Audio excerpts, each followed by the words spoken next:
क्या चर्चा कर रहे हैं आप? वो आइडिया तो बीजेपी ने ले लिया। जिस दल की आप चर्चा कर रहे हैं उसका जन्म 1984 में हुआ था, मेरे पैदा होने के 8 साल बाद। तो एक पॉलिटिकल पार्टी, कोई भी दल हो, नहीं 80 में हो गया था। 80 में सही, हाँ। लेकिन मेरे बाद हुआ था ना। दल हो, नेता हो, सरकार हो, ये तो बहुत आप छोटे टाइम फ्रेम में भारत को आंक रहे हैं। कोई दल, कोई नेता, कोई नारा एक व्यक्ति इस देश को परिभाषित नहीं कर सकता।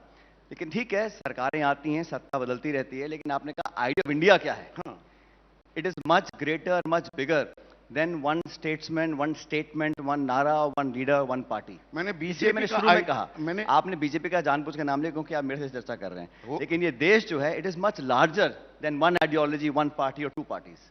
नहीं, इस देश में ऐसा भी नारा गढ़ा गया था ना सचिन, कि India is Indira, Indira is India. आज की तारीख में वो Modi is India, India is Modi, उस तरफ वो इतना बड़ा एक नैरेटिव जो गढ़ा जा रहा है, उसकी काट आपके पास क्या है? काट की जरूरत ही नहीं है। देखिए, लोकतंत्र में, हमारे देश में इतना बड़ा प्रजातंत्र है, लोग सरकारों को चुनते हैं, और ये बात सही है कि आज हमारा दल, हम लोग विपक्ष में हैं और जिम्मेदारी से अपना काम कर रहे हैं। लेकिन ये बोलना कि पूरा देश की परिभाषा, जो फिर मैं दोबारा बोलता हूँ, आइडिया ऑफ इंडिया, उसको आप कैप्चर करना चाहते हैं एक समय के एक नेतृत्व के साथ, वो मैं समझता हूँ बहुत ही सीमित दायरे में आप देख रहे हैं। राहुल गांधी तो कहते हैं मोहब्बत की दुकान, बस मोहब्बत की दुकान ही आइडिया ऑफ इंडिया है, या काम तमाम कर देगा ये कांग्रेस का? तो आइडिया सिर्फ चुनाव लड़ने, जीतने हारने का ही है क्या?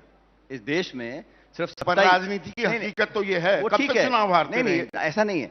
चुनाव लड़ना, चुनाव मुद्दों पर वापस लेकर आना, जनता की बात को रखना, पक्ष विपक्ष बराबर की जिम्मेदारी होती है, संसद के अंदर, संसद के बाहर। लेकिन आप कह रहे हैं कि आइडिया ऑफ इंडिया से आपने शुरू किया था, और आप इसको ले जा रहे हैं एक चुनाव की हार जीत पर। एक कहां, 2 सही, 14 हारे, 19 हारे, 24 हारे। उस हार को बड़ी विनम्रता से हमने स्वीकार किया, लेकिन मत भूलिएगा, जो लोग नारा देते थे 300 पार, 400 पार, 500 पार, वो 240 पे अटक गए, थोड़ा सा अंतर रह गया।